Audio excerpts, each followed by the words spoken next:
Hello, people of the planet. Welcome back to my channel. My name is Abby. Thanks for being here. Thanks for watching this show and having this discussion with me. Let's talk about what a great episode this was on Tuesday, yesterday. You know what? Just to keep me out of the dark here. This might work out a little bit better. And you know what? Why don't we just get this glare out of the way. This is not an ad, but I am wearing a posture support garment, if anyone wants to know. It's from Hempvana. You can purchase at CVS or Walgreens, which is where I've seen it.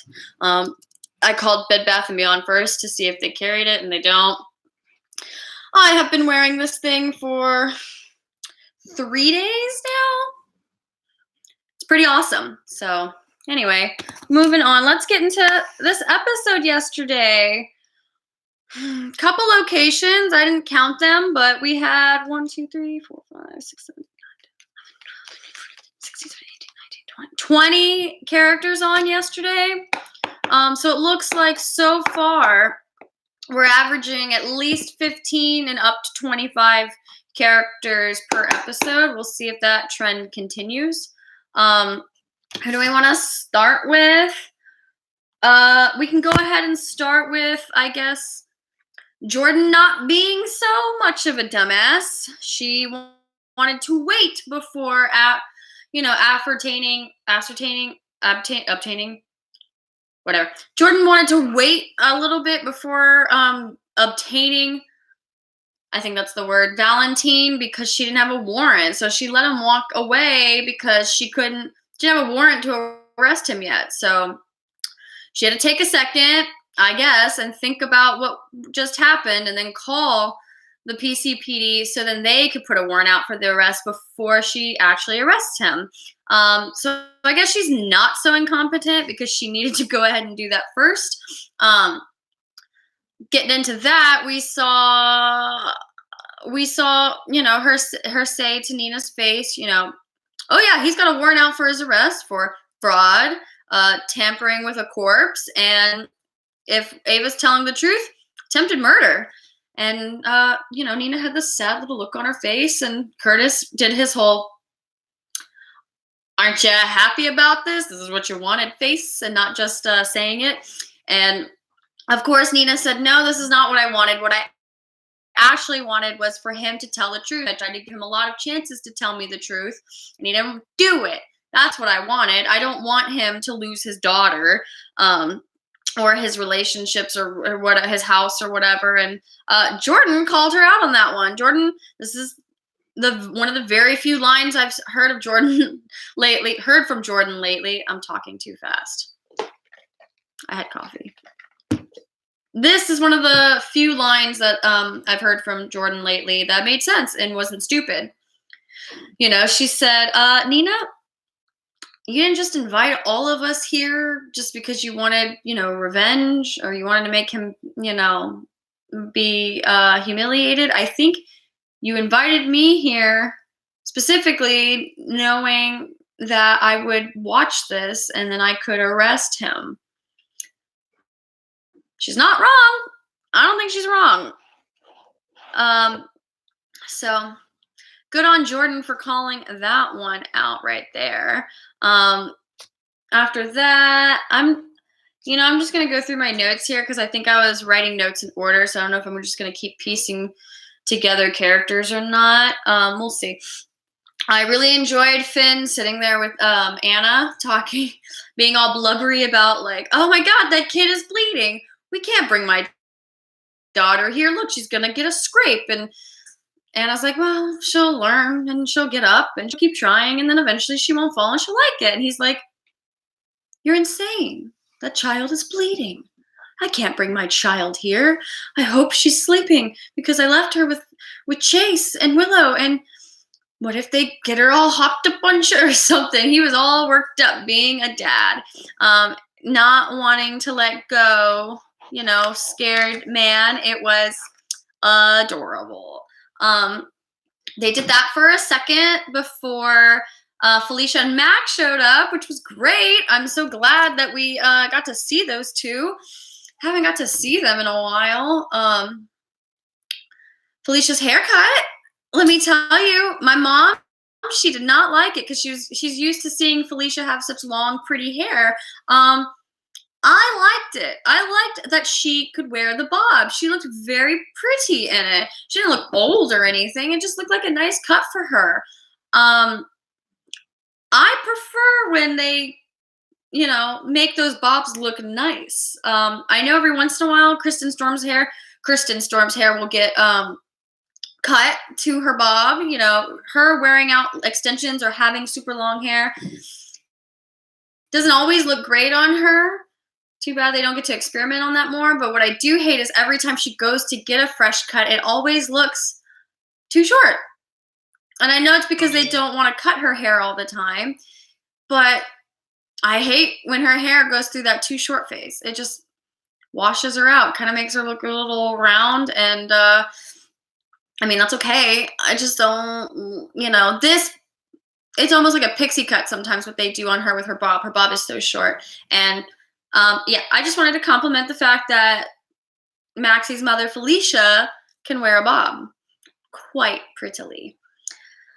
She was trying to pay attention. No, she was trying to get Finn to pay attention to pictures on his phone and distract him from the conversation that Mac and Anna were having because, from Felicia's point of view, they're talking shop, they're talking business. We should stay out of that. I like your kid. We all do. So, let's look at pictures of your kid. But what she doesn't know is that I guess Anna's going to always have Finn slightly involved in what she's doing. So, as she's sitting there saying to Mac, who's asking her if she knows anything about who tried to kill Franco and Andre, because she's got the file on the assassin, that'd be great because they really want to move forward on that. And, of course, Finn's overhearing Anna say, nope, I got nothing out of that. Sorry, nothing to go on. And Mac says, really? You sure? That sucks. And she's like, yeah, there's nothing I can really talk about here that I want to move forward on. So she's still playing that I'm his mother. I don't want to put him in danger until I know everything first card. Let's see if she figures it out or not. I don't know how long they're going to do this whole dance between them where he doesn't know how much he's going to tell. He's not going to tell her anything, but how much she knows and how much she doesn't know, and her playing the I know something, but yet I'm scared of you, and I'm also not card because I just want you to tell me the truth. This could go on for days. No, this could go on for months. That was a joke. This could go on for months. So yeah, I love Felicia's haircut, and I love the shit that her and Mac were pulling at the ice skating rink with Anna and Finn. I really do. So I wrote move, and I wanted to jump over to the Maxie, Peter, Valentine, Charlotte thing where he goes to pick her up out of her bed and carry her off, and Maxie says, you're not going anywhere with that kid. He's like, it's my week. Lulu can't do anything about it. As Maxie's saying, she don't know where you're taking her. Peter stops and says, Valentine, put her down because you're not going past us. And he says, okay. And, this poor little girl, she's going to go with her father no matter what. Okay. Maxie, will you take her out of the room for a second? So talk to Peter. Okay. Exit stage left. Peter says, what do you want to talk about? This. And he just straight kneed him either in the groin or the penis or the stomach or all of it. Because he was down for a second. And that was adorable because, not adorable, that was hilarious because then, excuse me, Maxie, can you, Peter wants to talk to you now. She goes, okay. Don't move. Exit stage right. Follow with the audience. Valentine goes, move. And she moved. She listened to her father. So I loved don't move. Move. It was a really good moment. And it's a huge thing that we need to acknowledge. No matter what, Charlotte chooses Valentine. There have been a couple times where she's like, I just want my father. I just want to hang out with Papa and Nina. I want to go home. You know, she always chooses her Papa. She's known him her whole life. That is her primary parent over Lulu. Lulu tries because she needs a mother, but I don't think that little girl will ever let Lulu choose her first over her Papa, if that makes sense. Because that little girl is always going to be his defense and his love, and I think she knows it. You know, Papa's always going to do the right thing. I always trust him. He's going to take me with him. If he needs me to go with him, then I'll go with him. You know, whatever she needs to do, that's her Papa. So that was a good moment. What was stupid about all of that was when Maxie says, oh my God, are you okay? Let's get up. Let's go get Lulu. And I think, you know, Valentine came, Lulu came through and said, where is she? And Maxie says she's gone. So she runs out of the room to go call Jordan, whatever. Peter says, Maxie says something about, we got to go help. We got to go do something. And he says, I want to go home. And she looks at him. He's like, I'm tired. This isn't our business. We've done all that we can here. This is between Lulu and Valentine. I don't want to get involved. This is drama that we don't need to be here for. I want to go home. I think that was a good play for him. You know, it's kind of obnoxious because he didn't want to choose being there as support for Lulu like Maxie would have preferred, because that is her best friend and she wants to be a support, not just to Lulu right now in this moment, but like Nina, because Nina's wedding is called off and Nicholas is here, you know. Maxie just wants to be a support to all these people. You know, Peter's response is, I want to go home. This is all stuff that doesn't concern us. Can we go home? So I don't know if he was doing that because maybe he really doesn't want to get involved because Valentine is his friend and he didn't want to go through the whole I'll go look for him and try to stop them thing, or simply because he just didn't want to get involved in the Lulu stuff. Like, she is his employee and she is his friend, his girlfriend's best friend, but like, that's her drama. Maybe that was it. I'm not sure, but it was kind of obnoxious to hear him say that. And I kind of felt bad for Maxie that like Peter just didn't want to be a support system like she thought she could be in that moment. Yeah, so Maxie and Peter just kind of exited the canvas for the day, which was kind of funny. And then as that happened, of course, Charlotte and Valentine move through the corridors and she says, wait, I want to take this bouquet. It's so pretty. And they drop a towel on the ground. And of course, Lulu comes through. Charlotte! Damn it! And then like, okay, that's what I wanted to say next. Lulu comes through and she calls 911 and says, I need to get through to Commissioner Ashford immediately. Never mind, there she is, and hangs up the phone. Okay, Lulu,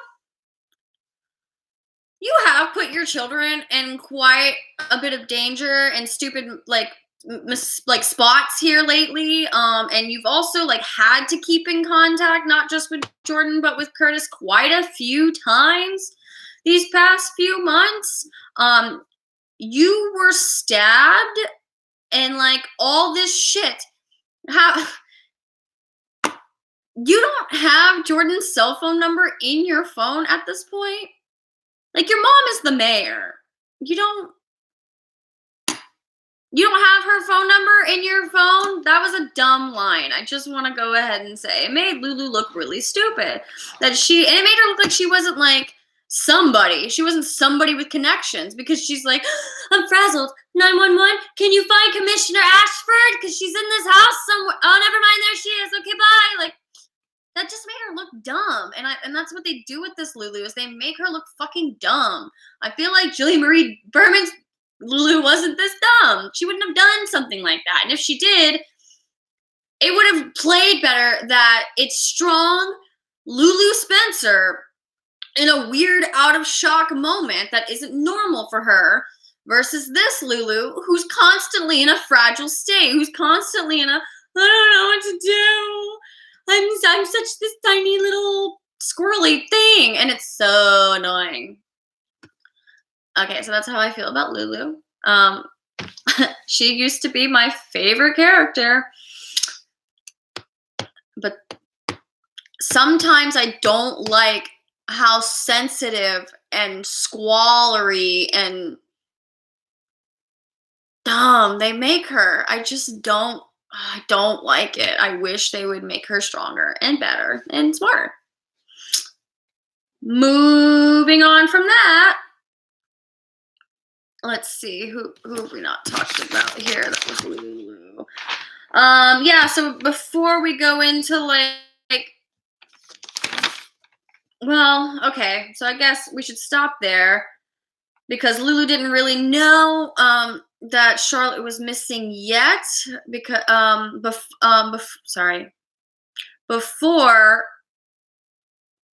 she was in the room with Laura and Nicholas, and Jeannie Francis be killing those scenes, letting him know, this is some real Cassadine shit you pulled, boy. It's not that simple. It's not going to be that easy. Oh, you're getting married to Ava?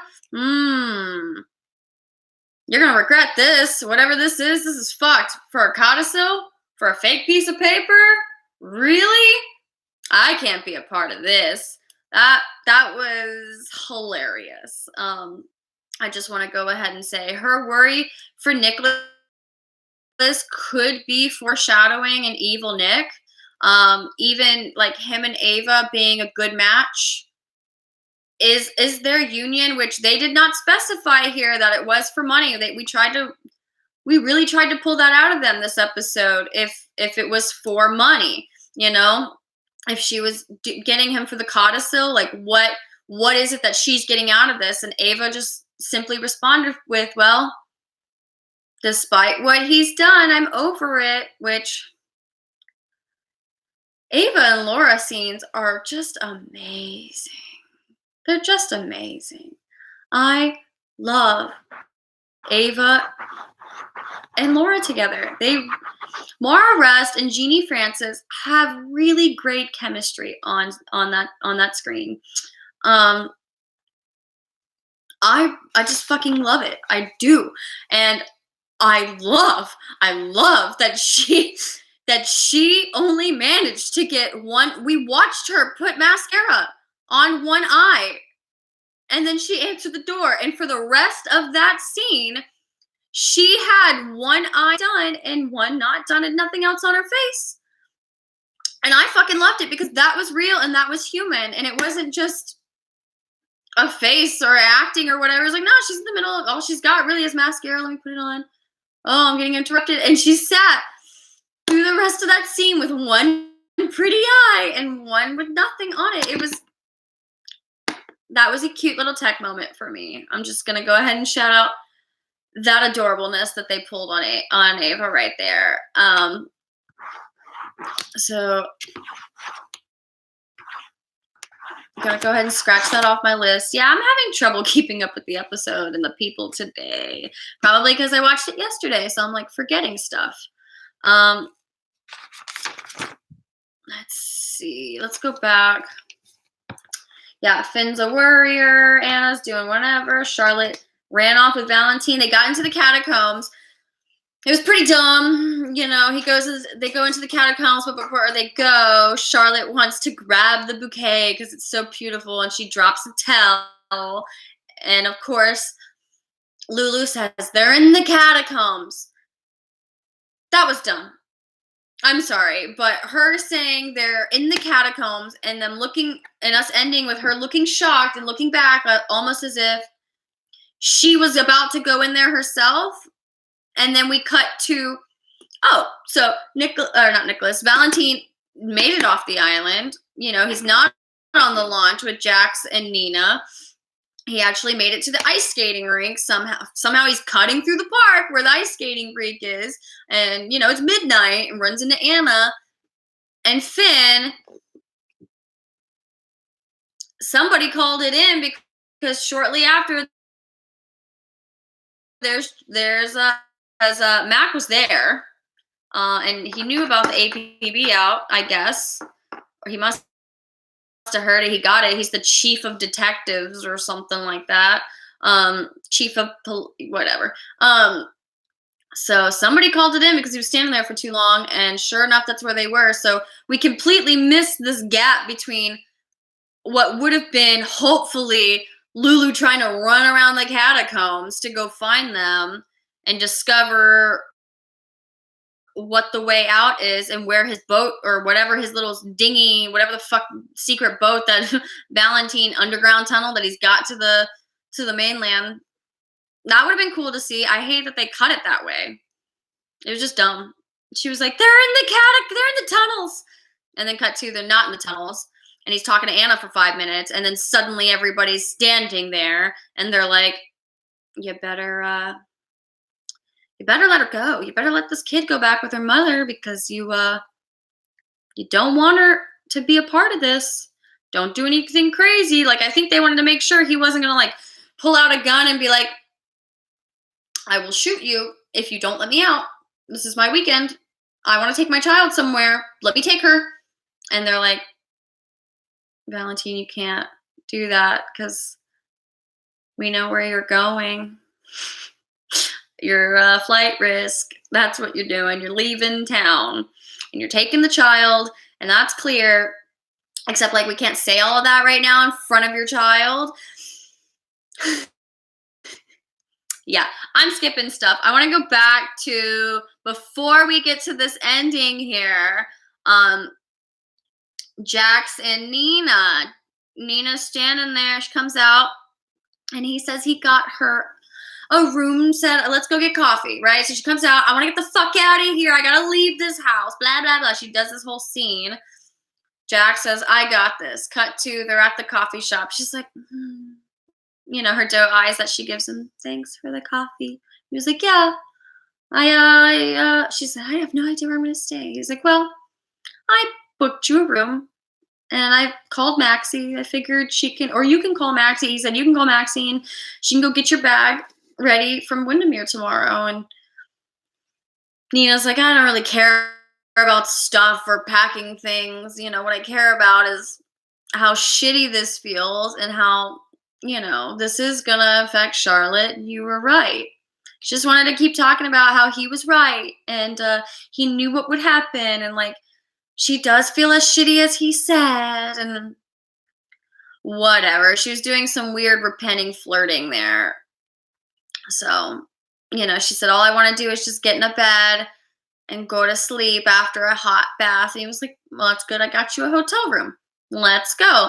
So as they're going back to the hotel, they also ran into what was happening in the park pre-Valentine arrest. And Nina's the one who really kind of shook everything up. She was like, whoa, whoa, whoa, guys. It doesn't look like he knows what's happening. He's not resisting arrest. Leave him alone. Don't do anything crazy. So she threw out the resisting arrest term, which made it obvious, if it wasn't already obvious, to this poor little girl why she couldn't go anywhere with Papa, So he looks at her and he's like, well, no, he looks at her, he says everything, but he says everything after Anna gets involved. this is really a good moment for Anna and Valentine, and Anna specifically, because she is in this weird Middle Earth moment, right? Not Middle Earth, like weird middle ground as far as like where her morals are and where her friend level lies and where her loyalty stands with that, with her job and with like what is right. She's in a gray area. She's not in a Middle Earth. She's in a gray area between those things. She's already admitted to Mac, her best friend and colleague, a lie about of omission. I don't know anything about who tried to kill Andre and Franco. Nope. I haven't figured anything out. That was already a thing. And now here comes Valentine, and she's like, Valentine, what you doing out here? Weren't you supposed to get married?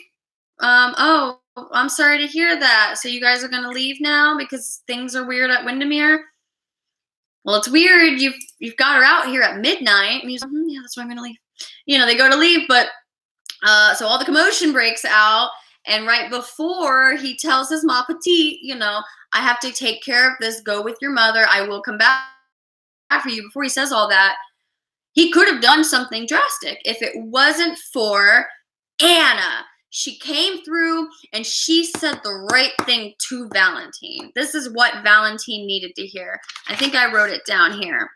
She dumped in. He said, this is what Lulu wants. This is what she wants. She wants my child. She wants me to go down, or he said something like that. And Anna was very calm. She was like, then don't play into her hands. Change your tactic. Go with them, right? She said it very calmly, and she looked at him and was like, you know what you're supposed to do. Go get your lawyer. Go regroup. Do not act out of crazy right now because, you know, you're in front of your kid. I know they're about to take your kid and they're about to take you away and all of this, but like, your kid's right there. So just don't play into it. Change your tactic. Figure a way out. You always do. You always win. That's what you're good at.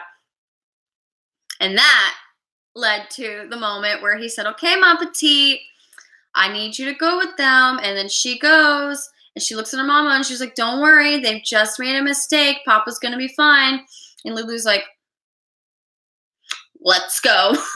So they left. And once they left, of course, this is when Valentine made a very good point. He was like, so you're arresting me. Have you arrested Nicholas yet? Because he's also a fugitive. He's also been led to believe fraud or whatever. You know, this is fraud. Him faking his death for a second time. You don't know what he's faking things. You haven't arrested him because you only have standards for me and not him. Well, okay, I'm going to remember that because of the 14th Amendment. Equal protection clause. Something like that. He had a point. He really did. That is something that Martin Gray should totally be shooting for. And at the same time, they did not read him his Miranda rights when they did that. They were like, they didn't even tell him.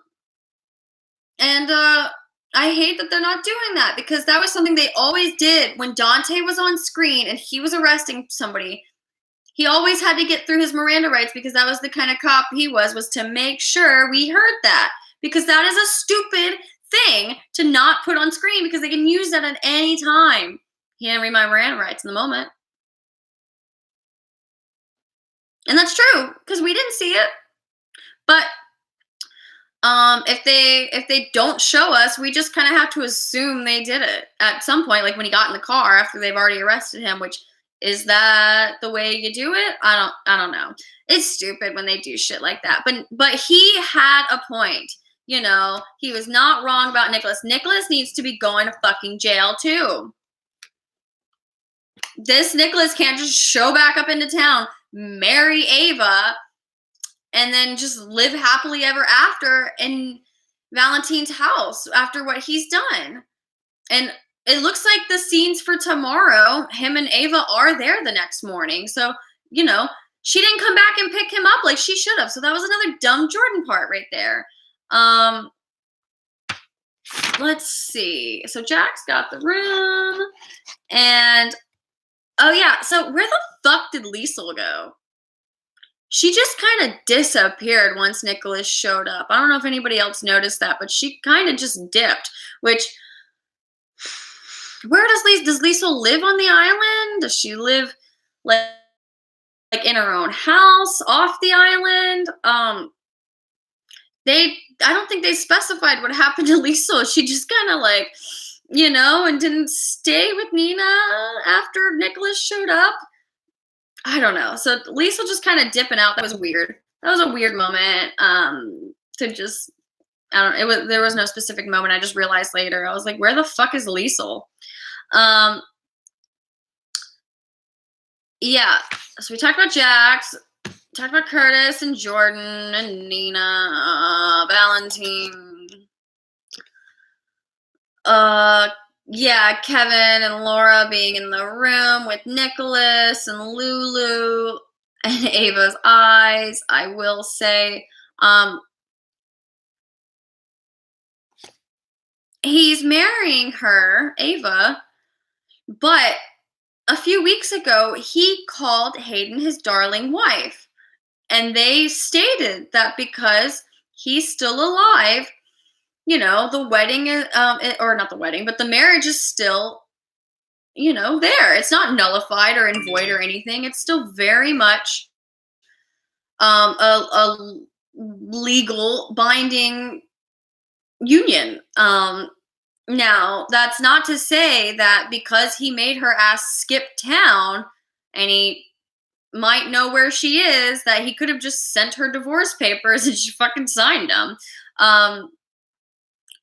Or Ava said, you have to marry me, and he's going to, but it's not going to be legally binding because he's still technically married to Hayden, and that might be the last play that Nicholas has on Ava.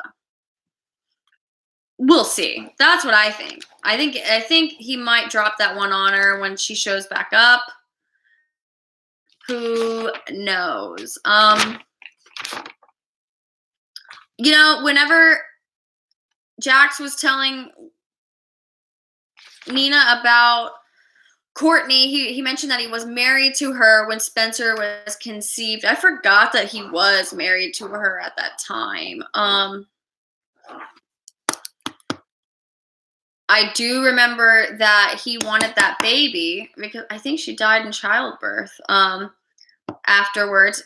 So yeah, I guess he was married to her. So he did, I guess, keep the baby. It just took a second for a paternity test to take place for us to know that that child's name is actually Spencer Cassadine. I forgot he was married to her.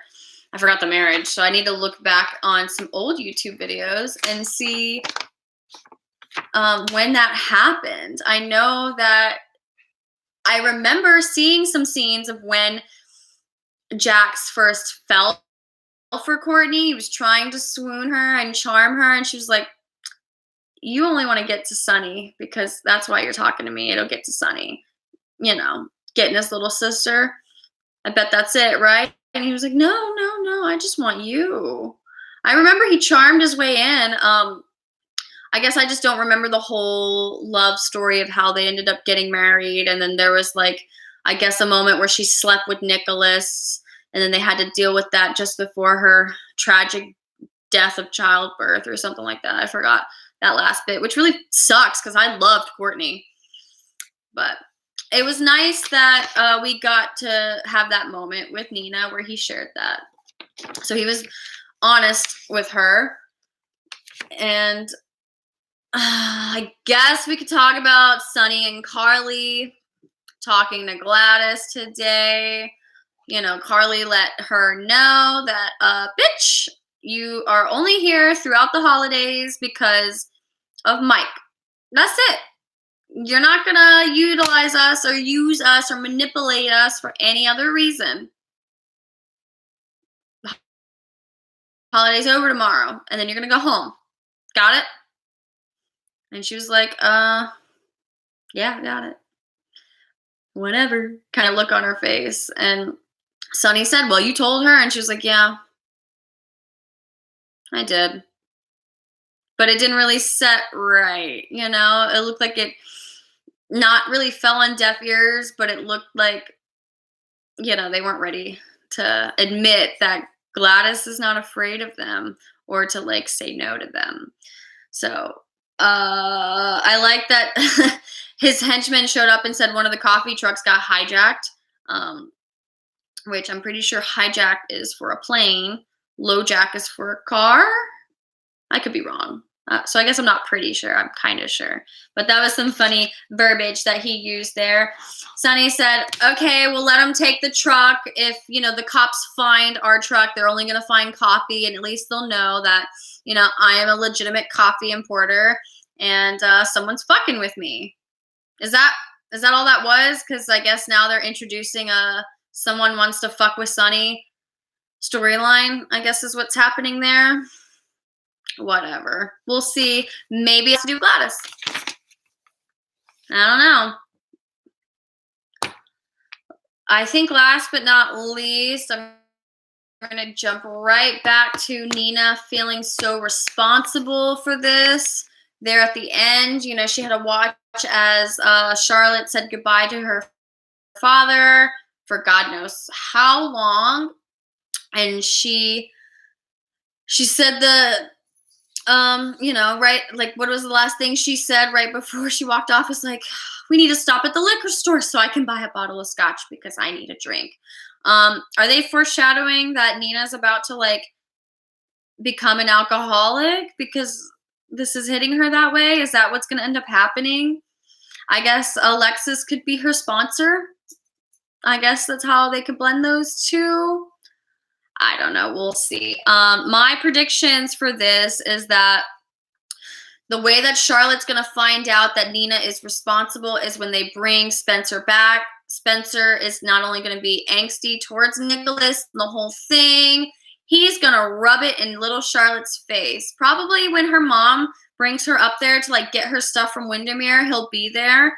And he's going to admit that, or not just admit, but he's going to tell her that her favorite, you know, mother, Nina, her stepmother that she loves so much is the reason why her papa's in prison. Ha ha ha. Because he's going to love, I'm sure, to rub it in her face that like the mother she thought she was going to have is not so great after all, because he doesn't have a mother either. And all the mothers he's tried to get, they're not that great. So Cassadine like Cassadine, let's fuck with each other and hate each other, right? I don't know. That's all I've got. So thanks for sticking with me. The new episode has already aired for today, and I'm gonna go watch it. I'm gonna write shit down. I'm gonna come back hopefully today so we can talk about it more. As always, I'm gonna work at getting better at this because a 40-minute timestamp, I'm so sorry, guys. Thanks for sticking with me. My name is Abby. This is Port Charles Public Radio. Have a good day.